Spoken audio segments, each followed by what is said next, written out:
All right, so let's talk a little bit about the individual synths. The first synth that we have is block synth. Block synth is an analog inspired synth, and it's kind of the building blocks, which is why we call it block. It's kind of like the classic building blocks for analog drum sounds and the like. So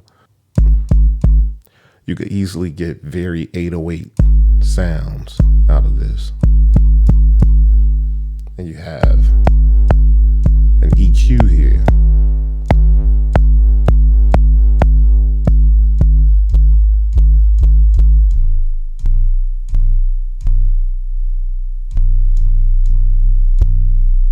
That'll help you shape that sound a little bit. You have character.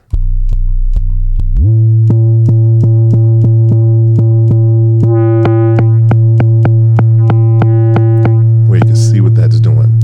So character mixes between a triangle and a sine, right?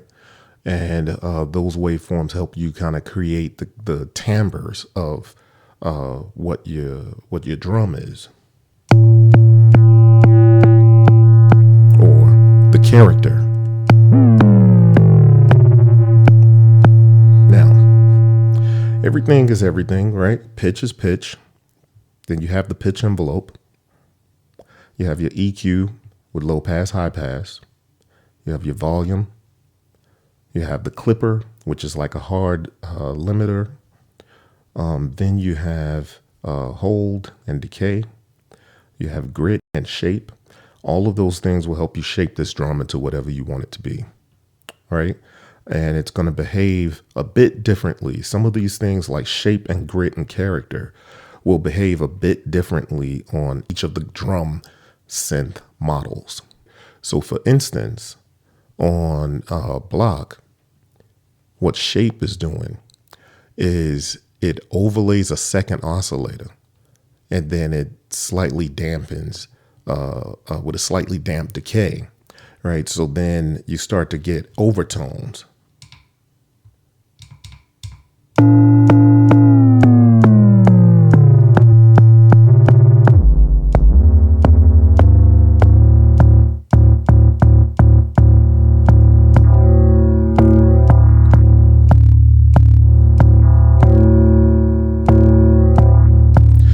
See how character starts to affect that, and then the grit brings in noise.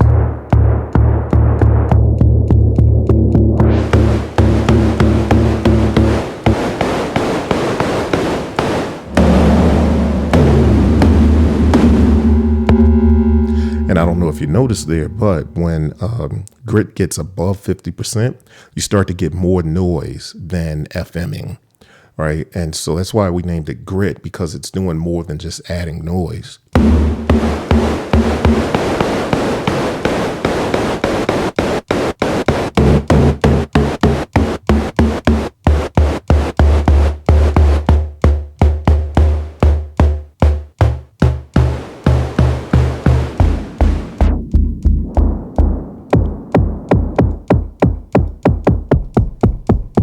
So you can see how you can get some really interesting and fun drums out of that. So yeah, that's block. Let's talk about heap. I'll just change that to heap by pressing type. And heap, let's reset that to something that's a little more good starting point.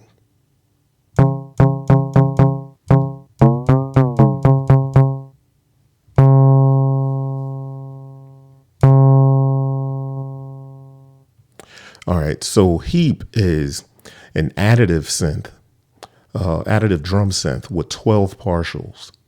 So character detunes those 12 partials, right?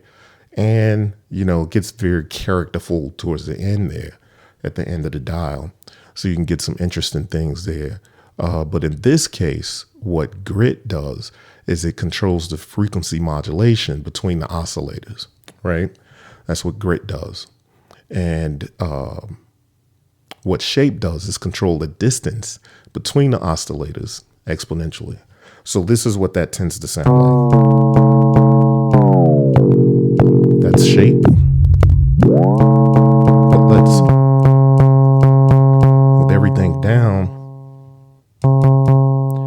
This is how you spread the oscillators apart, and you can hear that.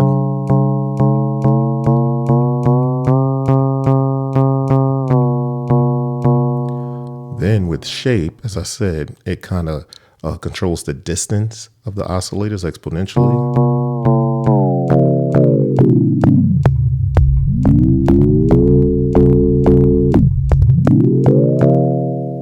And then grid controls the frequency modulation between the oscillators.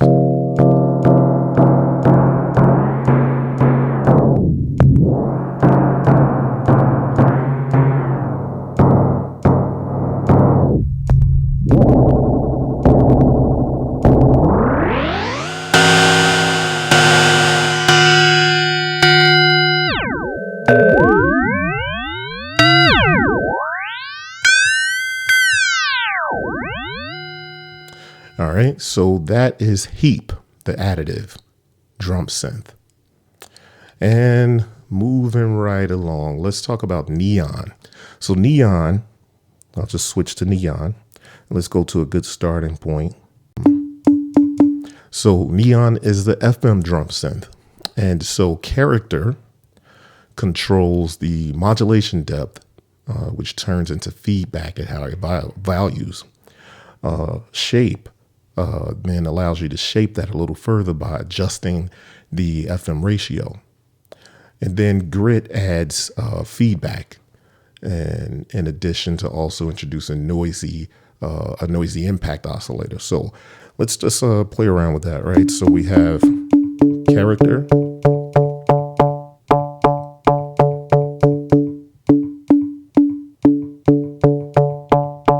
Right? Then we have shape. Let's shape the sound a little bit, which is adjusting the FM ratio.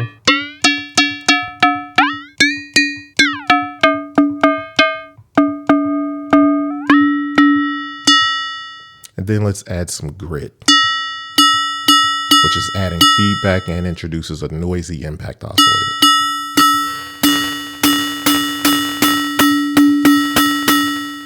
Little pitch adjustment.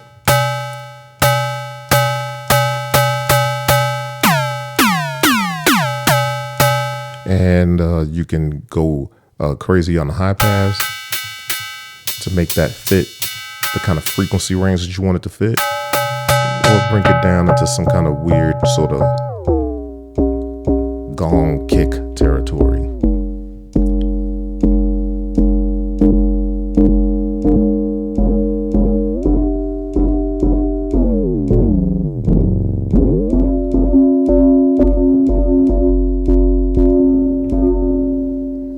All right, and so that is Neon, the FM synth. All right, let's talk about Arcade, which, the 4 drum synths that we've included here gives you a wide swath of sounds, so capabilities to make sounds. It doesn't have to be kick, snare, hi-hat. You can assign any of these to any of the 3 channels. But Arcade is by far the most quirky. It's an 80s style arcade noise generator synth. And so you can do anything on here from hi-hats and claps to very degraded, Atari 2600 pitfall sounds or Galactica sounds or crashing spaceships or whatever. So let's just kind of explain what some of this is. So character controls a bandpass filter. And this is useful for making clap sounds and things like that, right? And then you have grid, which controls the density of the noise. So at higher settings, you get more grainy sound, because really what's happening is you're kind of dropping the fidelity of it. And, you can get some really choppy and grainy sounds out of that, if that's what you're looking for. And then shape controls the sampling interval. So this means you have it below 100%. The noise will repeat less often with the sample rate.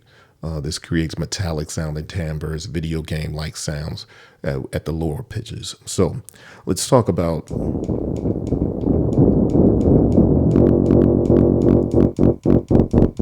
leave that open. Let's get to somewhere that will be a good starting point.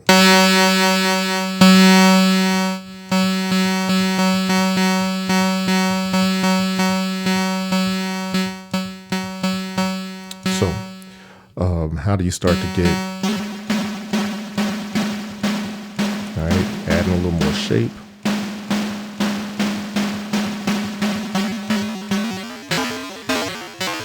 A little more character, which is adjusting the timbre. You obviously can change the pitch.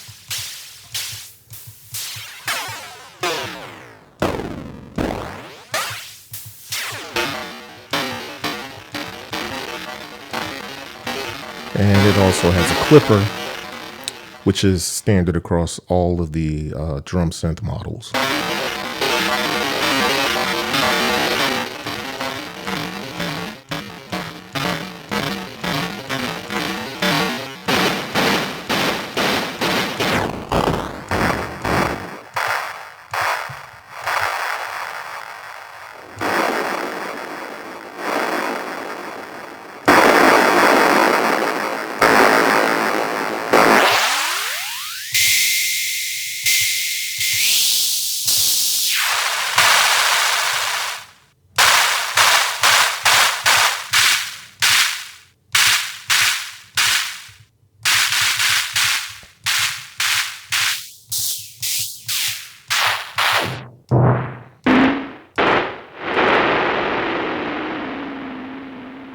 So you can see, you can get pretty crazy with the arcade synth. But one thing that's a very clever add to the arcade synth that the other three drum synths do not have is ratcheting. So I'm going to reset this so that it goes back to my default sounds. And that's by doing shift restore. So we're still on the arcade synth on channel 3, right? And so I'll show you how the ratcheting works.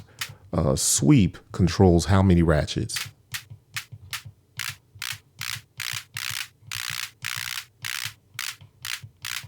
And time controls how far apart the ratchets are.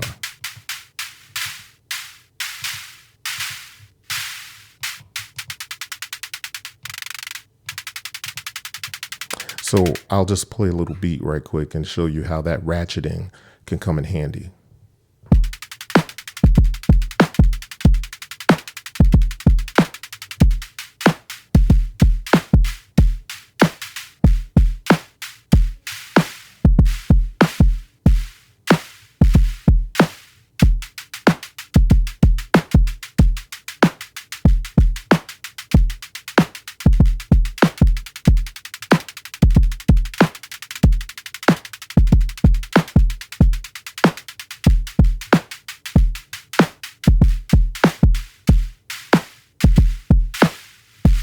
Yeah, so that's ratcheting on the arcade synth.